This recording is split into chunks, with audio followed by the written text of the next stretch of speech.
Ethan stood in darkness. The blindfold over his eyes was thick and tight. He could not see the floor, the walls, or the people around him. He could only hear them, soft whispers, slow breathing. The light sound of metal touching metal. He knew he was not alone. A cold wind moved through the great hall and touched his face. It carried strange smells with its smoke, perfume, oil, and something sharp he could not name. The air felt heavy, like the room itself was waiting. Ethan tried to stay calm, but his heart was beating too fast. Just a few hours earlier, he had been on a trade ship near the edge of known space. He was only a human cargo officer, nothing special, nothing important. Then soldiers had boarded the ship. They wore black armor and spoke in short, hard voices. They took him without giving a reason. Now he was here, in a place he had never seen, in the center of some kind of ceremony. A deep voice spoke from somewhere above him. Human. You will now choose. The voice was strong and cold. It echoed across the hall. Ethan swallowed. Choose what? A few people in the crowd laughed. The same voice answered, your mate.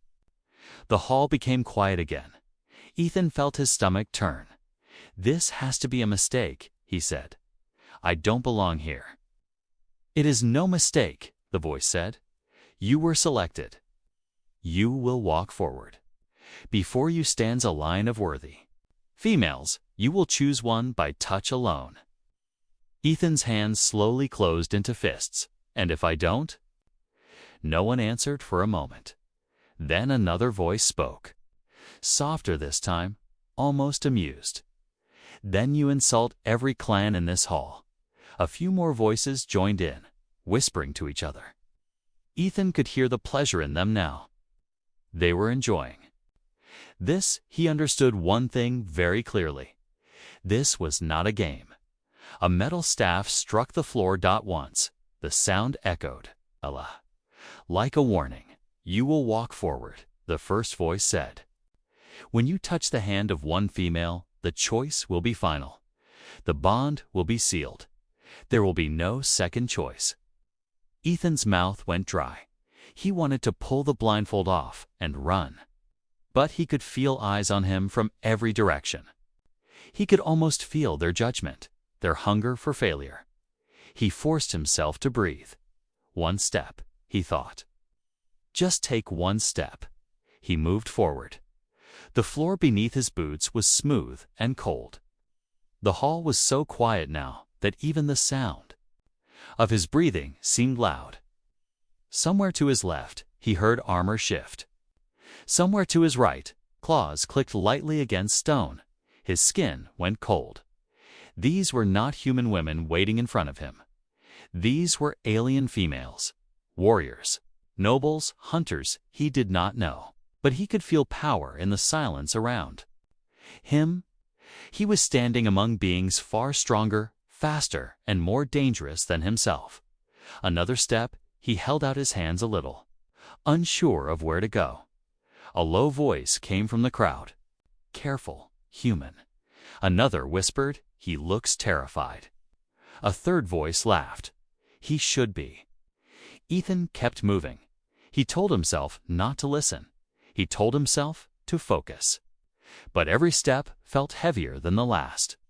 He had no idea how many females stood before him or who they were, or what would happen after he made his choice. Maybe this was politics. Maybe this was punishment. Maybe he had been brought here too. His hand brushed against fabric. He froze. Someone was standing right in front of him. The hall went still, very slowly. Ethan lifted his hand higher. He expected the female in front of him to move or speak, or pull away. She did none of those things. He felt her hand at last. It was cold, not weak, not soft, still controlled. There was something strange about it. The moment his fingers touched hers, a shock moved through his body, not pain, but force, like touching a live wire hidden inside. Ice, he gasped and almost pulled back. But it was too late. Sound moved across the hall. Not laughter this time. Shock. Real shock. Someone dropped something metal. It hit the floor with a hard ring. A female voice whispered, "No." Another voice, male and shaking, said, "Impossible." Ethan's heart pounded. What's happening? No one answered him. The silence that followed was worse than any scream. Then, at last, the deep voice from above returned. But now even that voice sounded different.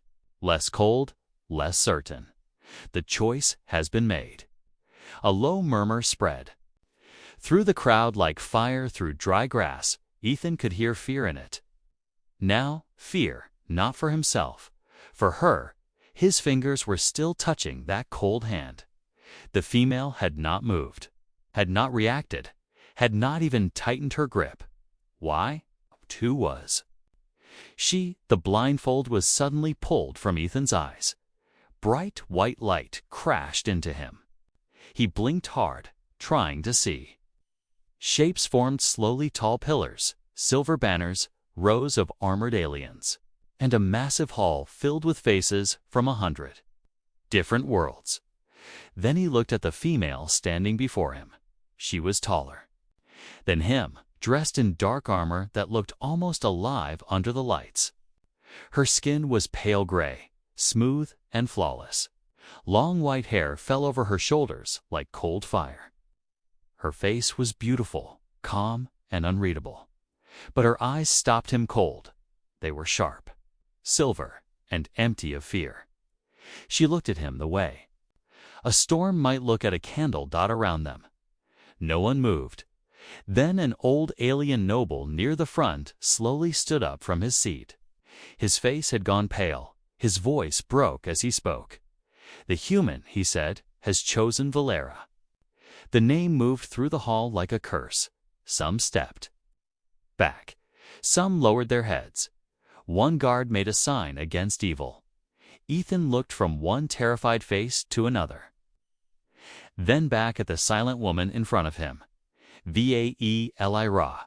He did not know who she was, but everyone else did, and every person in that hall looked at him as if he had just placed his hand inside the mouth of death. Valera tilted her head slightly and studied him for one long moment. Then, for the first time, she spoke. Her voice was low, calm, and dangerously soft. "So," she said, "they gave me a human." The hall remained silent. No one dared to breathe, because Ethan had not chosen just any mate. He had chosen the most dangerous alien woman alive. When the last echo of Valera's voice faded, the great hall did not return to normal. It became even quieter. Ethan stood beside her, still trying to understand what had just happened. Hundreds of eyes were fixed on him, but no one looked at him with pity now. They looked at him with shock, fear, and something even worse, relief, as if they were glad that he, not they, had touched her hand. Valera slowly turned her silver eyes toward the crowd. She did not raise her voice. She did not move in anger. She only looked at them. That was enough. Several nobles lowered their heads at once. A few warriors stepped back without meaning to. Even the guards near the throne tightened their grip on their weapons, but kept their distance. Ethan noticed all of it.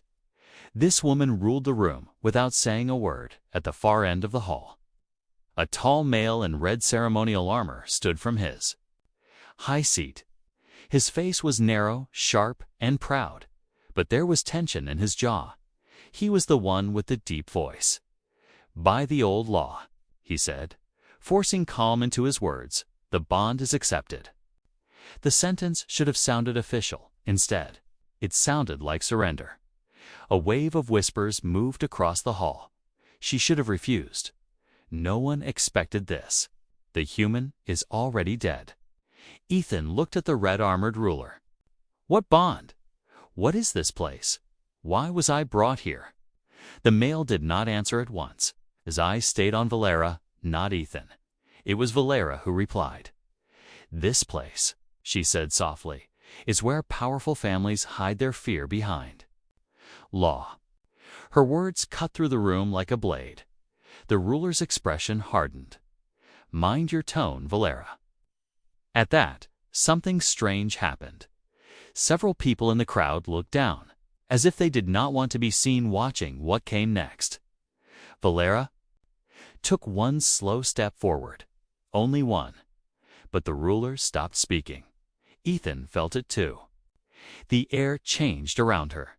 It became colder, heavier. Not magic, maybe, but presence. Pure danger. The kind that made instinct scream before the mind could understand. Valera's face remained calm. "You invited me here," she said.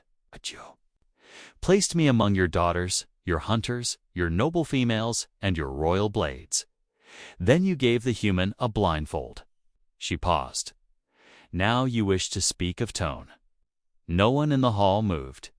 Ethan looked from her to the ruler and began to understand. This had not been a normal ceremony. This had been planned, built like a trap, but for whom? The ruler gave a thin smile that did not reach his eyes. No one forced the human's hand. "No," Valera said. "That was your first mistake." "Eh?" Few people nearby looked at each other in confusion. Ethan felt a chill rise through him. First mistake. How many mistakes had been made tonight?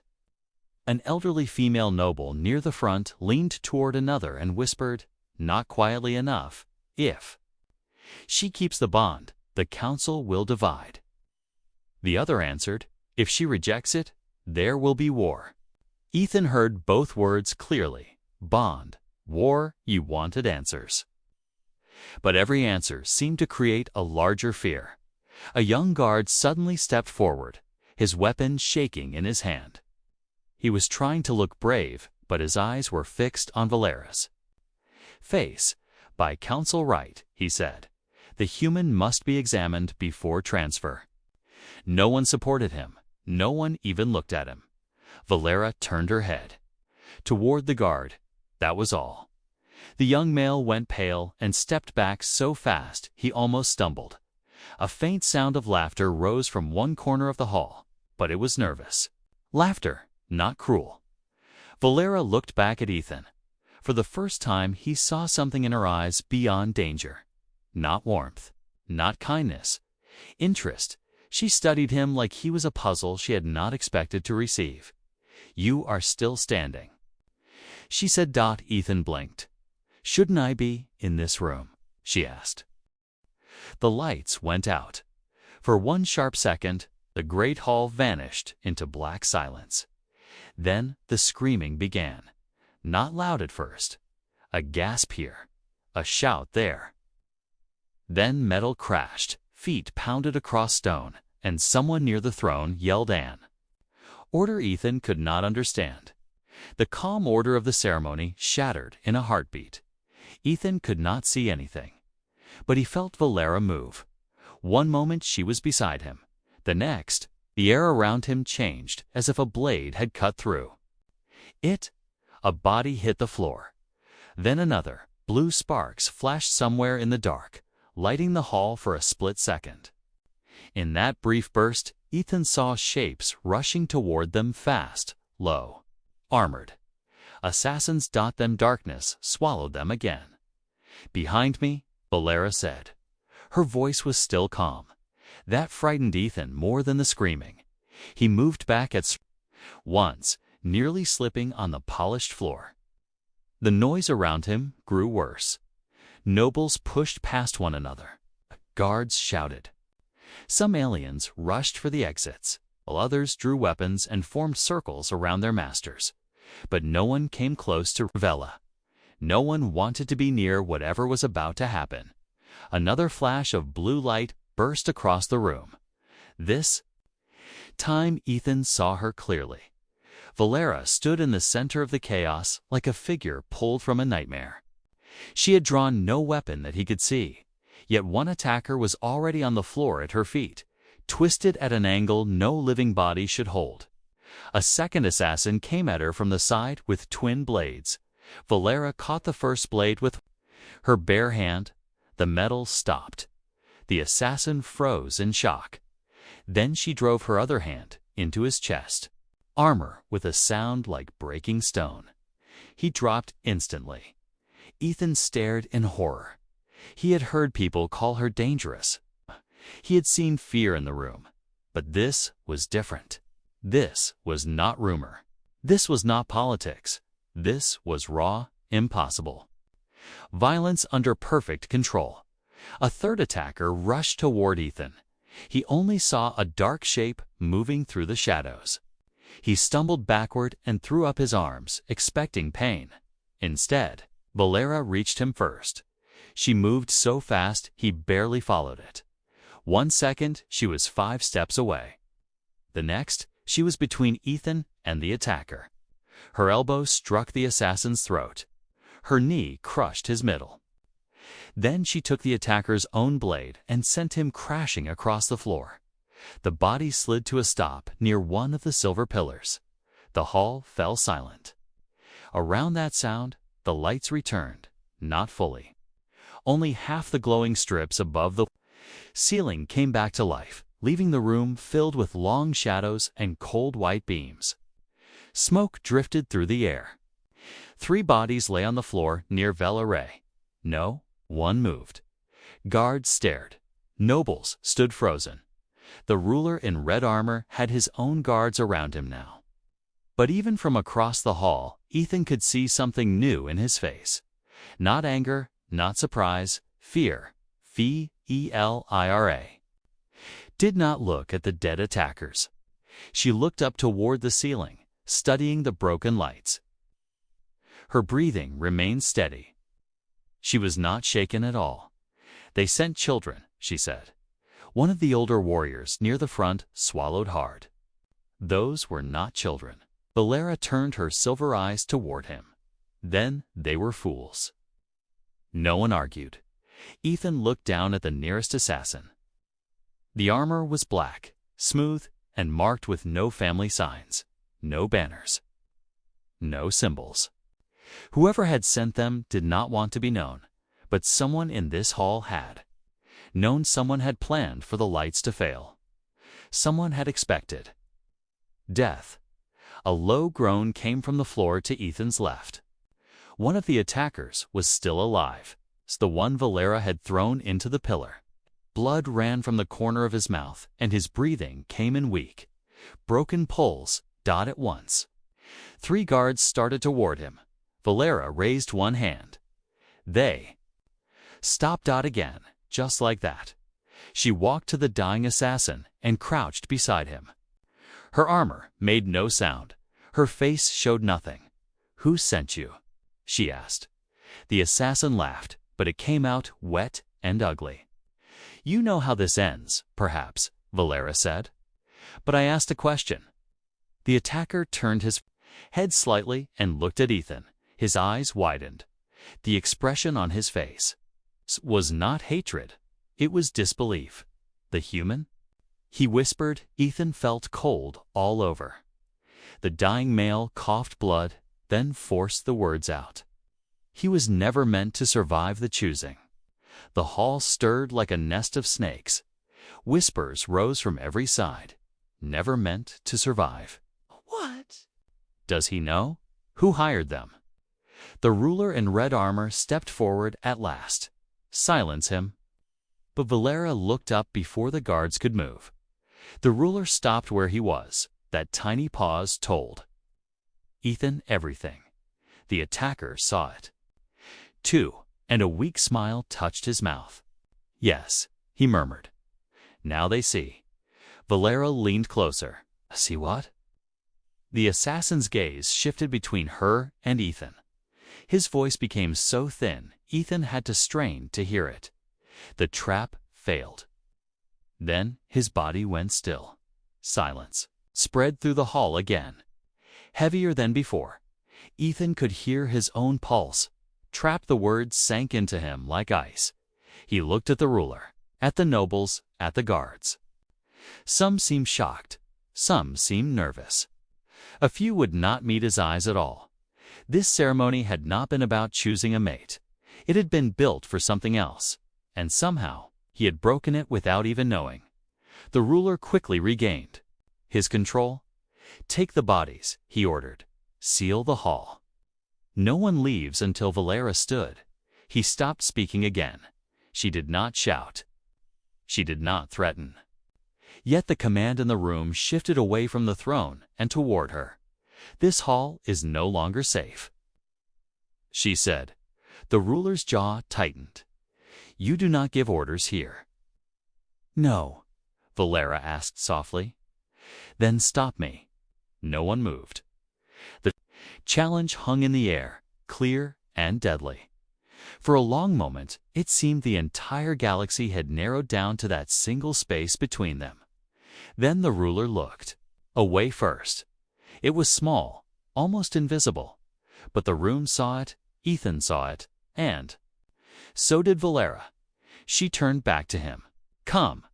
That one word broke his frozen state. He stepped toward her at once, though every instinct warned him that following the deadliest female alive into the unknown might be the worst choice of his life. Still, the hall behind him felt worse.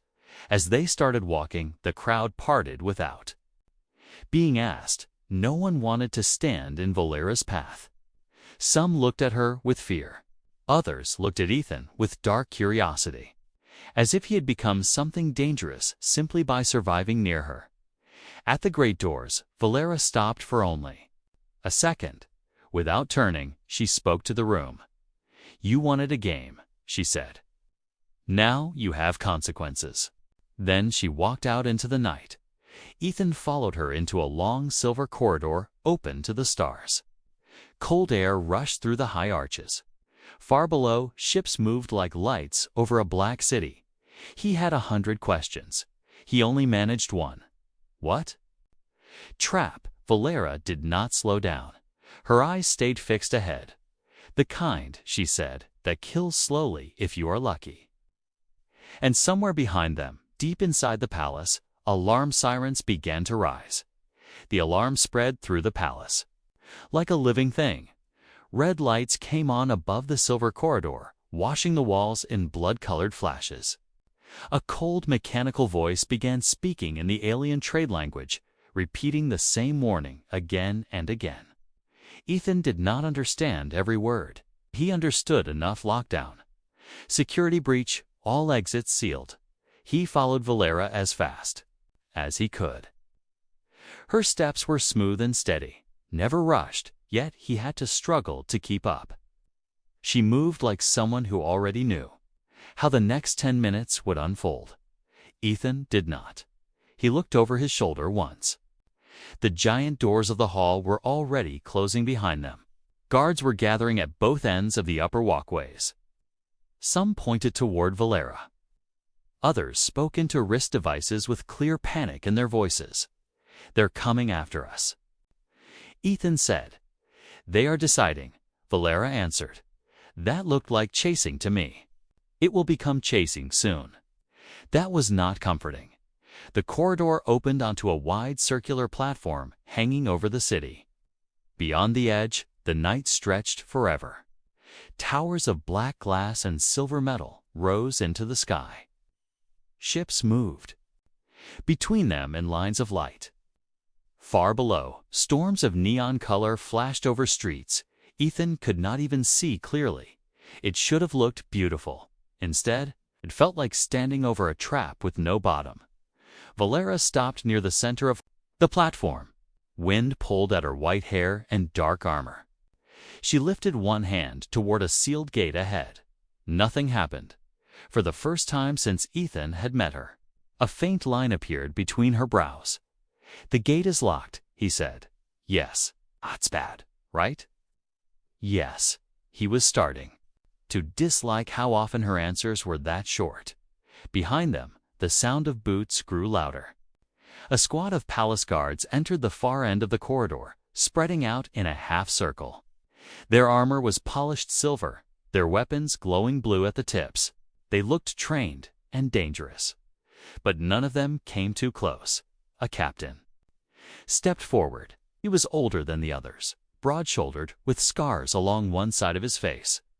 "Valera," he called, trying to sound firm.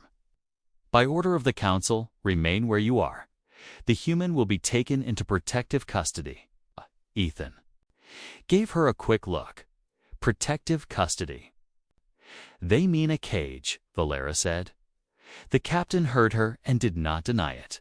"We are not here to fight," he said. Valera turned slowly to face them. "Then why bring 10 rifles?" The guards shifted. The captain lifted his chin. "The palace is unstable tonight. Unknown attackers breached the choosing hall. Until the council determines responsibility, no bonded pair may leave." "That is not law," Valera said. "It is now." A dangerous silence followed. The clapping continued in the dark ship.slow.com. Mocking knock. Ethan stopped at the edge of the loading dock. Every muscle suddenly tight. The black transport looked small from the outside, but inside it was full of shadow.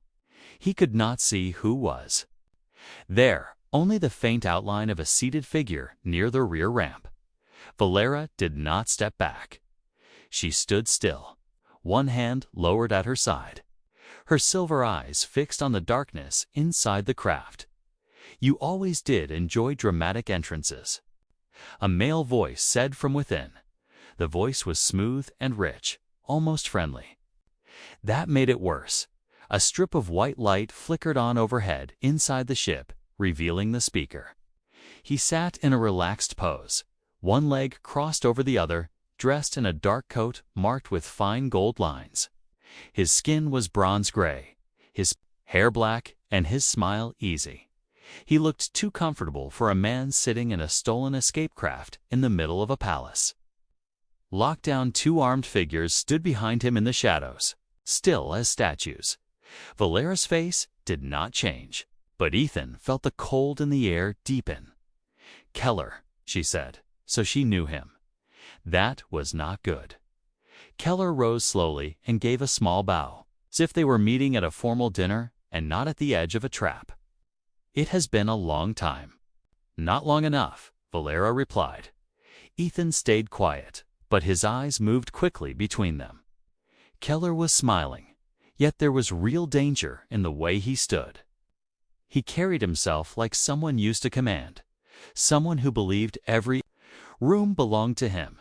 His gaze shifted to Ethan. "And this," Keller said softly, "must be the human." There was interest in his voice. Sharp interest, the kind men had when they looked at something valuable. Ethan hated it at once. Keller stepped down the ramp, keeping his hands visible. "You have caused quite a stir tonight." "I was blindfolded," Ethan said before he could stop himself. "I'd call that shared responsibility." For 1 second, the loading dock went silent. Then Keller laughed. It was real laughter this time, not fake politeness. "Interesting," he said. "He speaks." Valera did not look pleased. "Say what you came to say." Keller spread his hands. "Straight to business, as expected." He looked around at the flashing red alarms above the dock. "The palace is sealing every gate. Attack teams are moving through the lower levels. In less than 3 minutes, this dock will be full of armed soldiers." Ethan looked toward the hallway behind them. He could already hear distant boots and shouted orders. Keller continued, "I am offering you a way out." Valera's reply came at once. "No." That answer did not even seem to surprise him. He gave a small shrug. "You have not heard the price. I know your prices." Keller's smile thinned. "And yet tonight you may need me." He turned his eyes to Ethan again. "The human stays alive. You leave the city.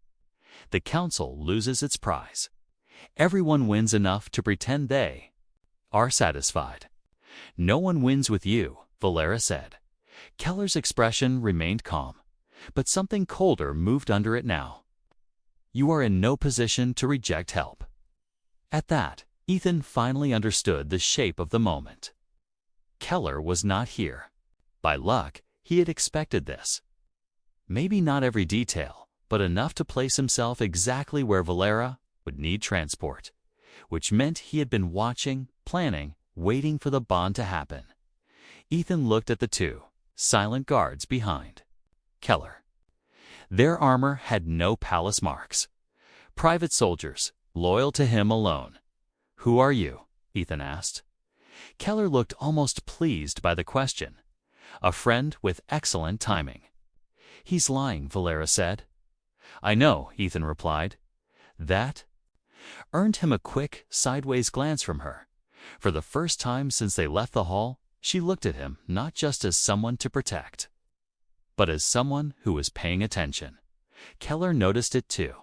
His smile disappeared. "Very well," he said. "If honesty is preferred, my family has interests in what happens next. The bond between you two has value. Political value, military value, symbolic value." His eyes settled on Ethan. "You should feel honored. Entire sectors may soon reshape themselves around your survival." Ethan felt sick. He had been a cargo officer that morning. Now strangers were speaking of his life like it was a weapon to be bought and moved across a board. Valera stepped in front of him slightly.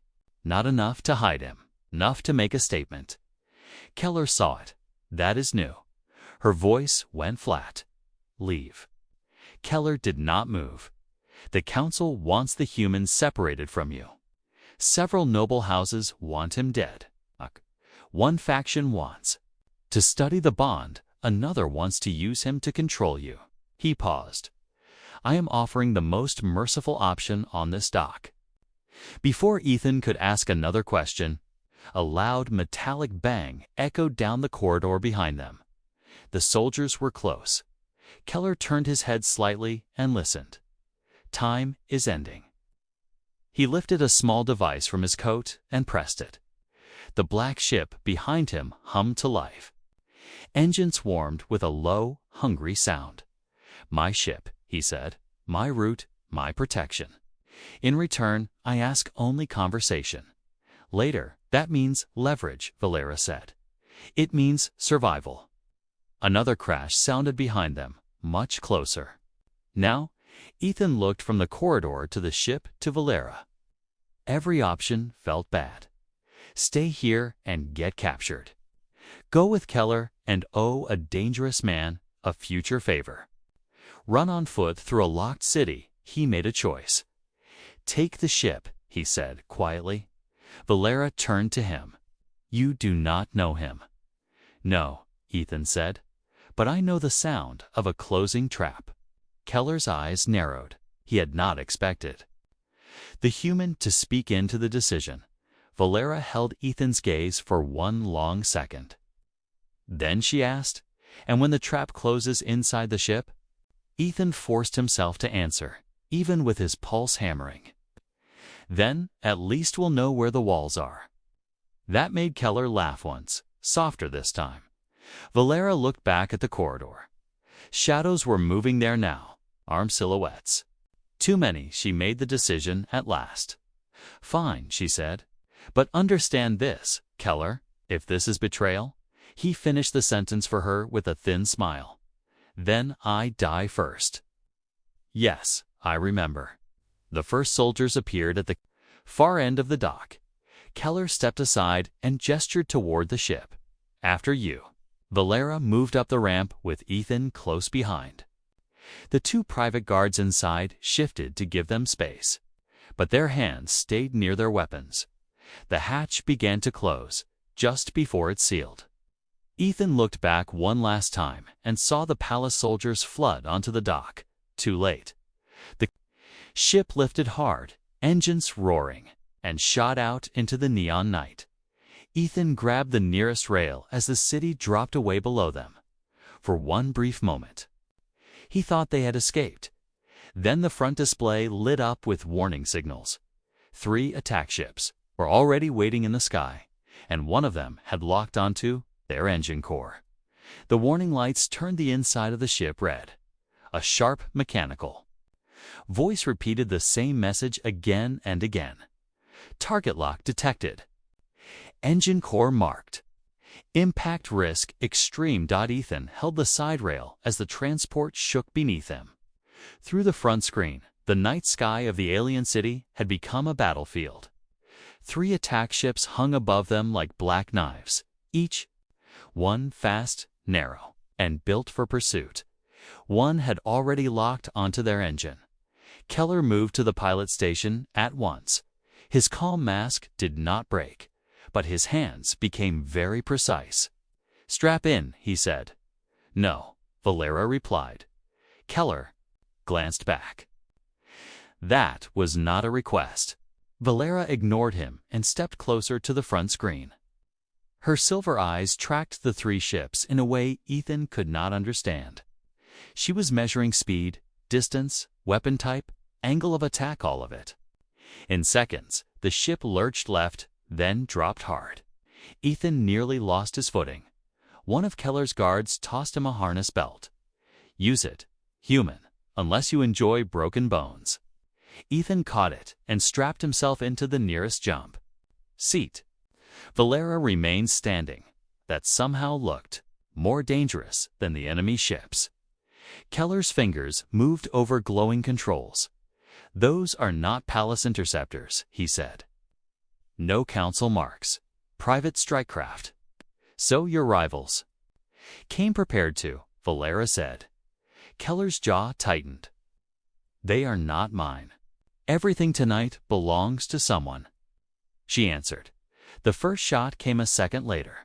A beam of white fire sliced past the ship. So close, it filled the cabin with light. The transport spun to avoid the second strike. Ethan's stomach dropped. The city below became a blur of towers, traffic lanes, and glowing storm clouds. Keller forced the ship down between 2 massive buildings. "They want the engines intact," he said. "That means they want us alive." "That is not comforting," Ethan muttered. "It should be," one guard said. "It isn't." Another alarm sounded. Boarding craft approaching. Ethan looked up sharply. "Boarding." Keller cursed under his breath. "They are moving faster than expected." Valera's gaze shifted to the side display. A 4th signal had appeared behind them, a smaller craft, built to close distance and cut into hulls. This was not random pursuit. This was a capture operation. The truth settled heavily inside Ethan. They were not trying to kill him in the sky. Not yet. They wanted to take him somewhere, study him, use him, control Valera through him. He looked at the faint silver mark on his hand. The bond had changed everything. Valera must have seen the thought in his face. Without looking away from the screen, she spoke quietly. "Now you understand." He nodded once. "I think so." "No," she said. "You understand only the beginning." The transport shot out over an open section of the city where giant bridges of metal and light crossed dark air. One attack ship came in from above. Another cut across from the right. The third stayed behind them, keeping the engine lock. They were hurting the transport. Kale, or, saw it too. "They're pushing us toward the outer ring. Toward the old military zone," Valera said. Ethan looked between them. "Why there?" Neither answered right away. Then Keller said, "Because no one asks questions when ships disappear there." That was enough. The transport shook again as something struck the outer hull. Metal screamed.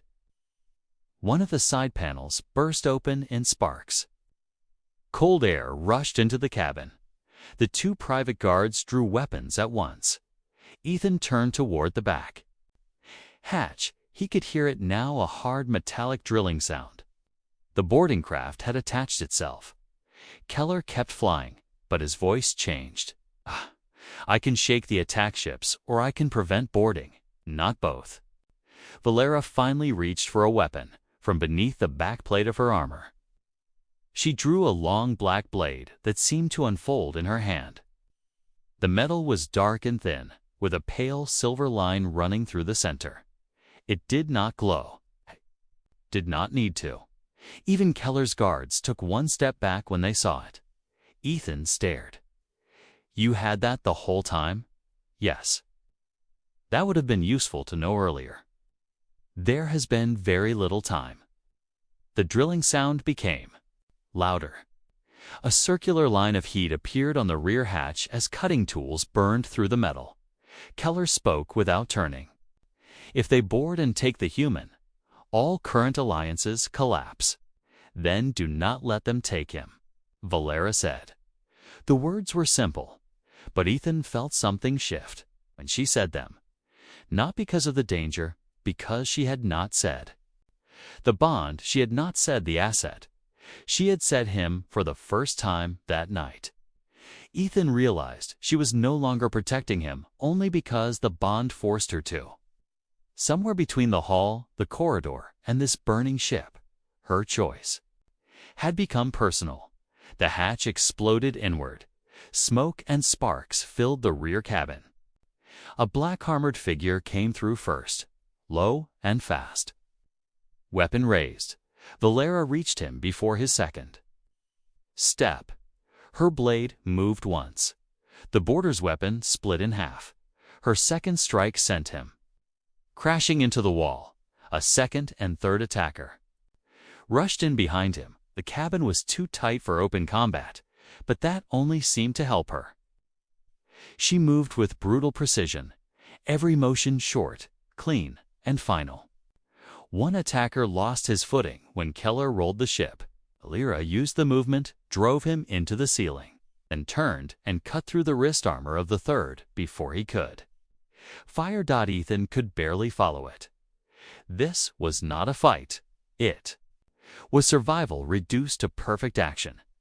Then one of the attackers looked past her at Ethan. A small device flew from his hand and landed under the jump seat. Keller shouted, "Down!" Valera spun, saw the blinking charge, and made a choice in less than a heartbeat. She grabbed Ethan by the harness, tore him free of the seat, and threw him across the cabin. The explosive charge went off. The rear half of the transport vanished. In white fire, the blast hit like a hammer. Ethan slammed into the side wall, ears ringing, chest empty of air. Smoke flooded everything. Warning sirens became one long, broken scream. When his vision cleared, the ship was falling. Part of the floor was gone. One guard was dead.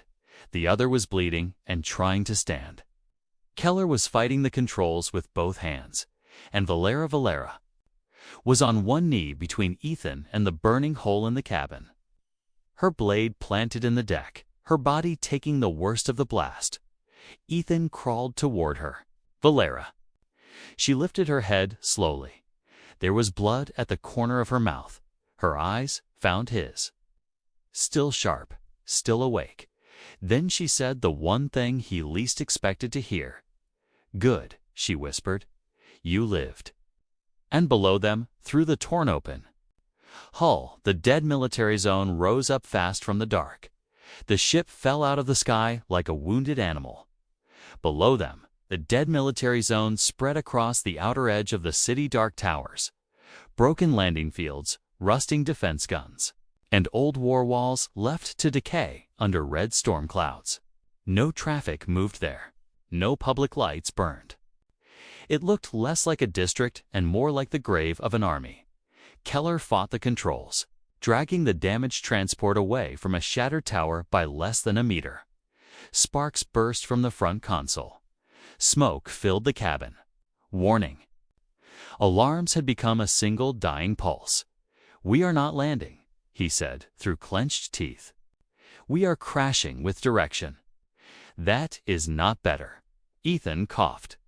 "It is if you enjoy living." The floor slammed hard beneath them as the transport clipped an old defense mast. The remaining hull tore open farther. Wind roared through the cabin. The wounded guard lost his grip and disappeared into the burning rear section before anyone could reach him. Ethan grabbed a broken support rail and pulled himself toward Valera.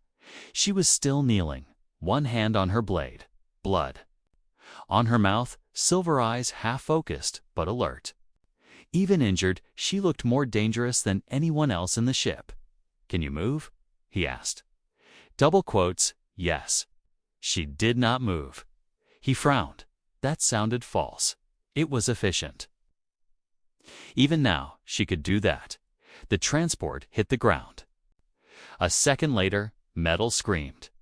The ship bounced, slid across black stone, smashed through a rusted barrier, and spun sideways through a field of dead machinery. Ethan was thrown against the wall, then down across the deck. Keller vanished behind a rain of sparks. Something heavy struck Ethan's shoulder. Then everything stopped. For a moment, there was only silence, not true silence. Small fires crackled. Steam hissed. Broken wiring snapped in the walls. But compared to the chaos of the fall, it felt like the world had suddenly forgotten how to breathe. Ethan pushed himself up. The front of the transport had collapsed into a twisted angle.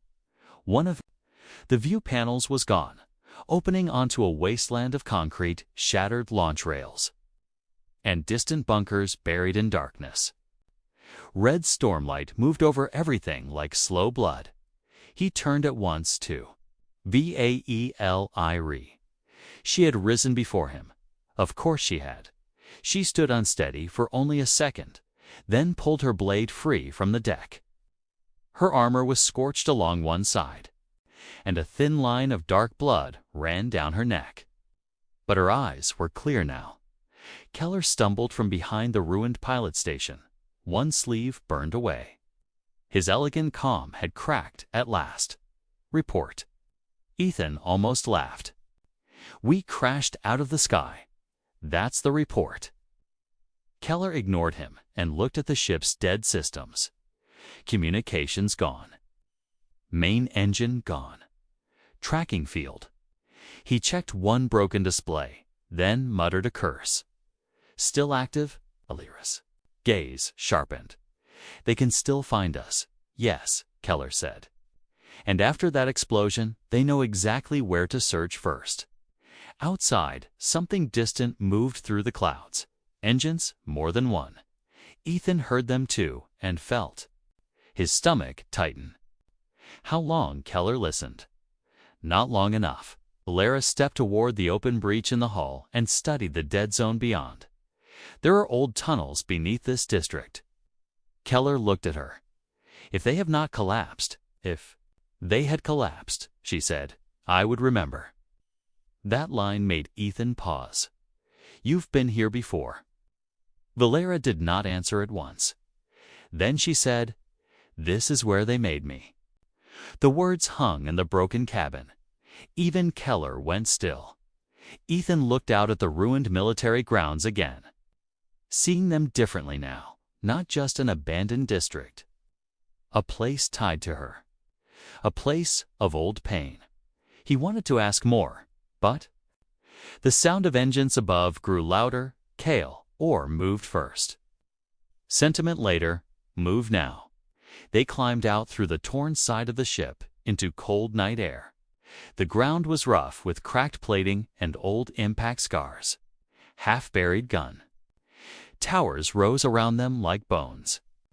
In the distance, massive blast doors were built into the side of a black ridge. Valera pointed toward them. There, they ran. Ethan's legs burned almost at once.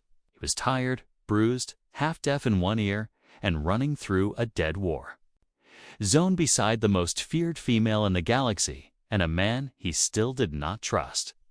Somewhere above them, enemy craft circled like hunting birds. Still, he kept moving. That was the strange thing. Hours ago, he would have called this impossible. Now impossible had become normal as they crossed an open launch field. Searchlights cut through the clouds behind them. Keller looked back. Too fast. The first enemy ship descended in the distance, dropping soldiers onto the wreck site. "They found the transport," Ethan said. "They found the bait," Valera corrected. She reached the blast doors and pressed her hand to a dead control panel. Nothing happened. Of course not. Keller stepped beside her. "Can you open it?" "Yes," she said. That sounded expensive. It is. She slid her blade into a narrow seam between the doors and the frame. Ethan expected useless sparks. Instead, the dark metal of the blade gave off a low silver pulse. Something deep inside the mountain answered, "The blast doors." Shuddered, old power woke beneath the ground with a sound like a giant remembering anger. Keller took one step back. What exactly is under us? Valera's eyes never left the widening seam. A place my enemies hoped would never open again. The doors pulled apart just enough to reveal darkness and a descending tunnel lit by weak emergency lines.